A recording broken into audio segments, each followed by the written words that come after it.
लिखा है। विष्णु शंकर जैन और उनके पूज्य पिताजी बहुत बड़ा काम कर रहे हैं, बहुत बड़ा काम कर रहे हैं। यह सामान्य लड़ाई नहीं है जो यह परिवार लड़ रहा है।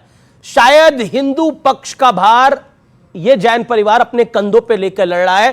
तो आपसे मेरा स्पष्ट सवाल है, और उल्लेखनीय बात ये जैन है, ये भी माइनॉरिटी है जी, और ये सबसे ज्यादा कंट्रीब्यूट करने वाली माइनॉरिटी है, सबसे ज्यादा इनकम टैक्स देने वाली माइनॉरिटी है, और इनकी तरह नहीं। अरे अगर अगर देश भर के जैन अपना पैसा इकट्ठा कर ले तो पाकिस्तान की जीडीपी निकल आएगी। सच तो ये है, जबकि ये सच्चाई बता रहा हूं मैं इनकी कोई रियासत नहीं थी। ये सुल्तान आलम, हुजूर नवाब, के नवाब, भोपाल के नवाब थे, आज कहते कुछ नहीं रह गया। इनसे सीखो मेरे भाई कि कैसे पर्सपेक्टिव आगे बढ़ा जाता है। विष्णु शंकर जैन, सच क्या है? देखिए, सच ये है, मैं आपको एक बात कह देता हूं, और जो बात मुझे आज यहाँ पे लगी, यहाँ पे रशीदी जी ने कहा कि जिसने जिसने बगावत की उनकी मंदिर तोड़वा दी गई। तो मैं आज आपके चैनल के माध्यम से कहना चाहता हूं, ये देश में ये समाज एक लीगल बगावत शुरू कर चुका है उन सारी जगहों पे जहां जहां हमारी मंदिर तोड़ी गई है, और ये लीगल बगावत जारी रहेगी कोर्ट के माध्यम से उन सारी जगहों पे जहां पे हमारे आराध्य, हमारी आस्था के स्थल को तोड़ के वहां पे बर्बरपुर तरीके से मस्जिद बनाने का काम किया गया। तोड़ा नहीं, उसकी मूर्तियां सीढ़ियों में दी कि जब वो नमाज पढ़ने जाए कुचलते हुए जाएं। अगर इस मानसिकता को कोई सपोर्ट करता है तो एक लीगल बगावत इस देश में शुरू करने का काम हम लोग कर चुके हैं और उसको अंजाम तक पहुंचाएंगे। पहली बात। दूसरी बात मैं कहना चाहता हूं, कृष्ण जन्मभूमि का इतिहास पढ़ लीजिए। राजा बीर सिंह बुंदेला ने 1618 में 33 लाख रुपए की कॉस्ट से उसको बनवाया था। 1670 में जैसा आपने बताया औरंगजेब ने उसको तोड़ दिया, वहां पे माई मंदिर को ध्वस्त कर दिया। 1770 में मराठा है बैटल ऑफ गोवर्धन उस एरिया को जीता, और अमीर जी 1815 में राजा पट्टीमल ने ब्रिटिश सरकार से 13.37 एकड़ जमीन ऑक्शन परचेज में खरीदी। आपने इस देश में कोई ऐसा केस देखा है क्या जहां पे टाइटल किसी एक के पास हो और कब्जा किसी और के पास हो?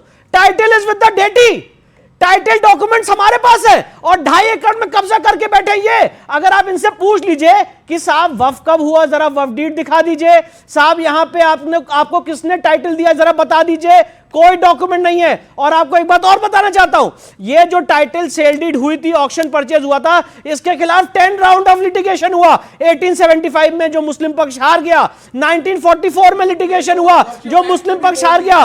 बोल रहा हूं, फ्रंट लाइन डिफेंस है, प्लेसेस ऑफ वर्शिप। मेरा फ्रंट लाइन डिफेंस है सर। इतने सर्वे करवाओगे देश का हाल क्या होगा? आप तो 3 से 4 हजार जगह सर्वे करवाना चाहते हो। बात नहीं करनी चाहिए पूरे देश के अंदर जो केस के फैक्ट्स हैं उस पर और 3 से 4 हजार जगह नहीं, अभी तो 2 जगह की बात। उससे आपकी इकोनॉमी बढ़ेगी, देश बढ़ेगा। अच्छा सुनिए, अगर सर्वे में वहां पे अगर उस सर्वे में शेषनाग की आइडल नहीं मिलती है, शेषनाग के चित्र नहीं मिलते तो क्या दिक्कत है? उस एक्ट के बाद सर्वे में ये गलत है सर। एक सिंबल नहीं मिलता तो क्या दिक्कत है? बात हिंदू मुसलमान की नहीं है, ज्ञान बात प्रोग्रेसिव होने की है। और जब सर्वे हुआ बात प्रोग्रेसिव होने की है, एक-एक करके कि ये हिंदू मंदिर का स्थल है। उसी तरह से जब ये सर्वे होगा तो सच्चाई सामने आएगी कि किस तरह से मंदिर को तोड़ के मस्जिद बनाई गई है। मैं इसीलिए नहीं, देवकीनंदन जी, शोएब जमाई, मेरा पॉइंटेड सवाल ये है, मैं सबूतों की बात करता हूं, और उत्तर प्रदेश का राजस्व विभाग है, उसके वहां के दस्तावेज है कि मंदिर के पक्ष आज भी, यानी श्री कृष्ण जन्मभूमि ट्रस्ट जो है उसके पास आज भी जमीन का मालिकाना हक उसके पास है। आप मुझे बताइए, क्या आपको लगता है कि अगर ये सत्य और तथ्य है तो इस पे भाईचारा दिखाना चाहिए? बाबरी मस्जिद का फैसला आया था और सुप्रीम कोर्ट ने यह कहा था कि भी कोई ऐसा सबूत नहीं है कि मंदिर तोड़ के मस्जिद बनाई गई, लेकिन फिर भी ये चूंकि मामला इतना देखना है, इसी वजह से वो फैसला जो दिया गया है, हमने उस वक्त कहा था कि आस्था के बुनियाद पर अगर फैसले होंगे तो ये पिटारा खुलेगा।